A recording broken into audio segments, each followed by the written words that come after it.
What does the F-100, F-101, F-102, F-104, F-105, and F-106 have in common? They're all part of the Century series of fighters. The Century series is a popular name for a group of U.S. fighter aircraft representing models designed between the F-100 and F-106, which went into full production. They include the first successful supersonic aircraft designed in the United States Air Force's service, which remained active well into the 1970s and 80s, with Air Force Reserve and Air National Guard.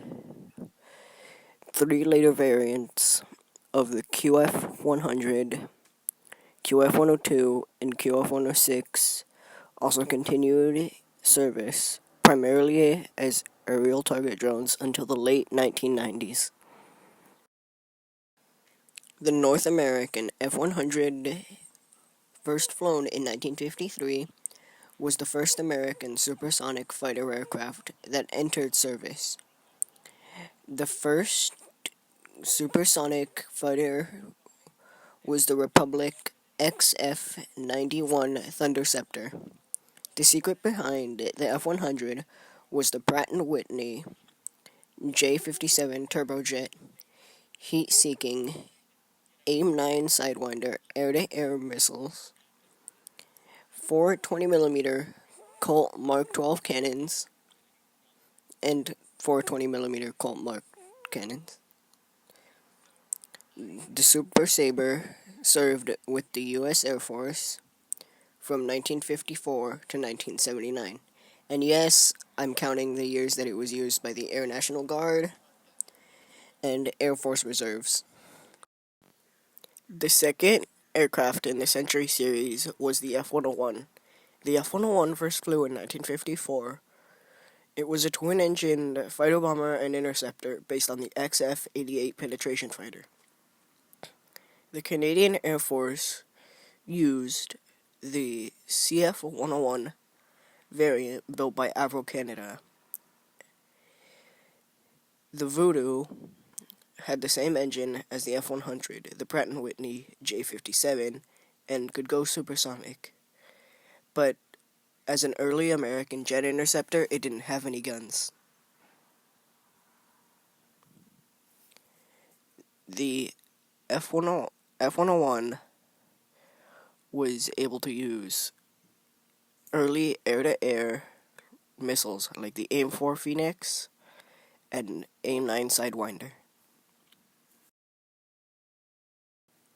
The third aircraft was the F-102. The F-102 first flew in 1953 and was one of the main interceptors to counter Russian strategic bombers like the Tu-95 and Tu-16. The F-102 was based on the experimental XF-92. The Delta Dagger was the first aircraft part of the Convair Delta Wing interceptors, which include the F-102, the F-106, and oddly enough a seaplane, the XF-2Y Sea Dart. The F-102 was equipped with the same Pratt & Whitney J-57 engine, and just like the F-101, still no guns.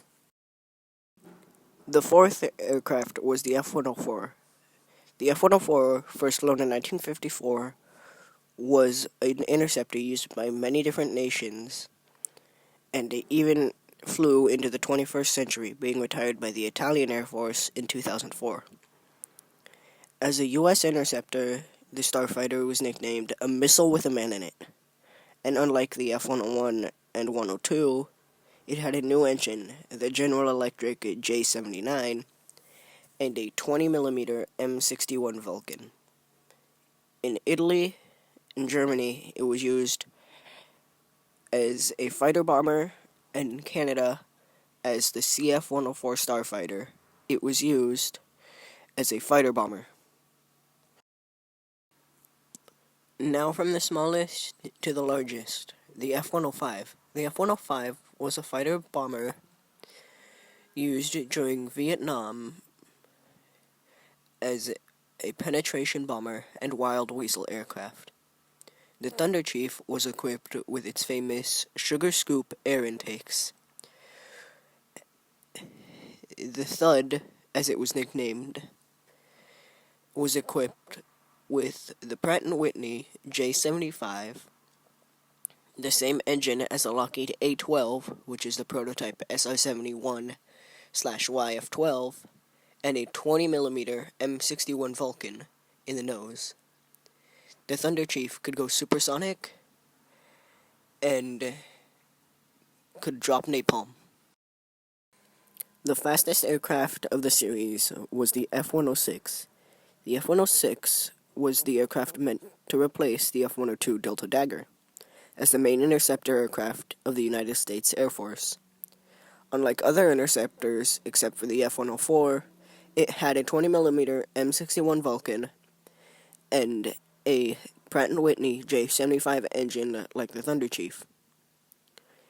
The F-106 was able to use the Air 2 Genie nuclear rocket,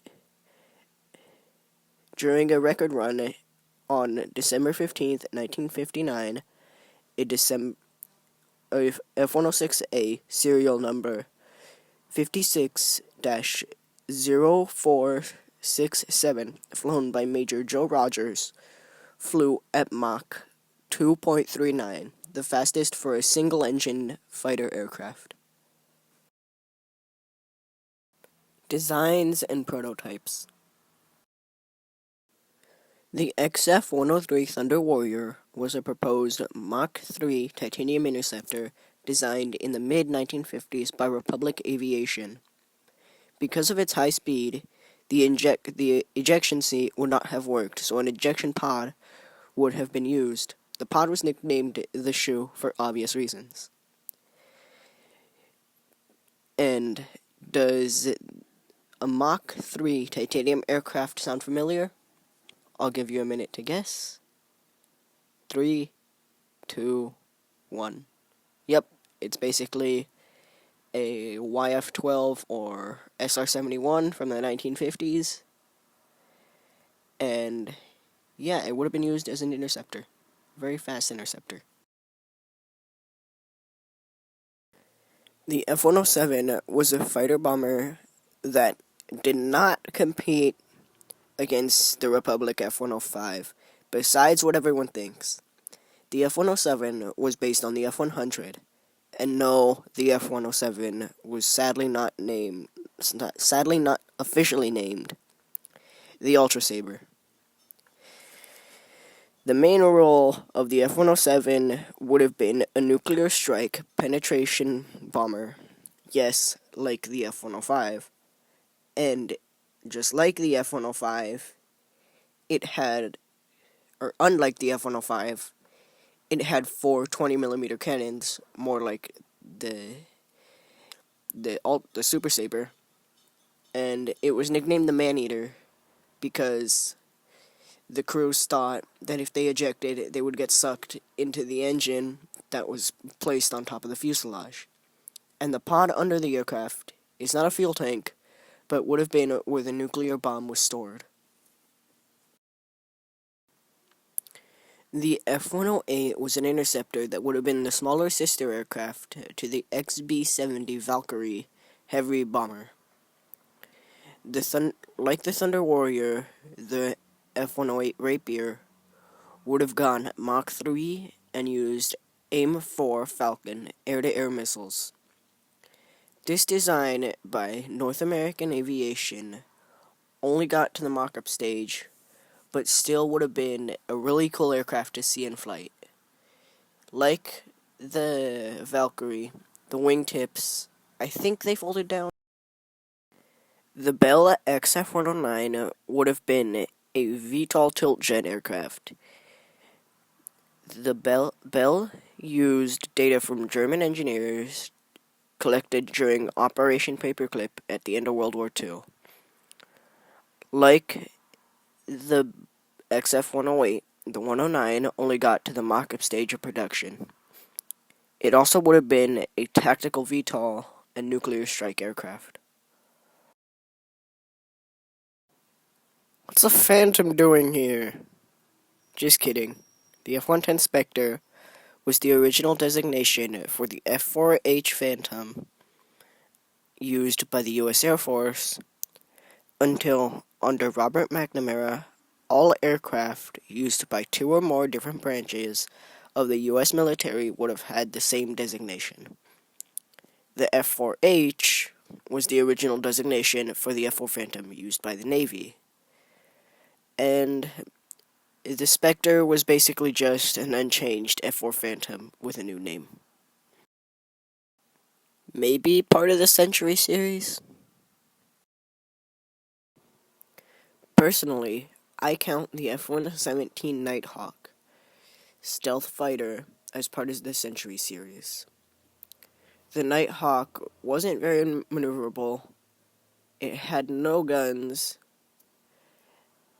so instead of being an F designation for fighter, it should have been an A designation for attacker, because it was used more as a bomber.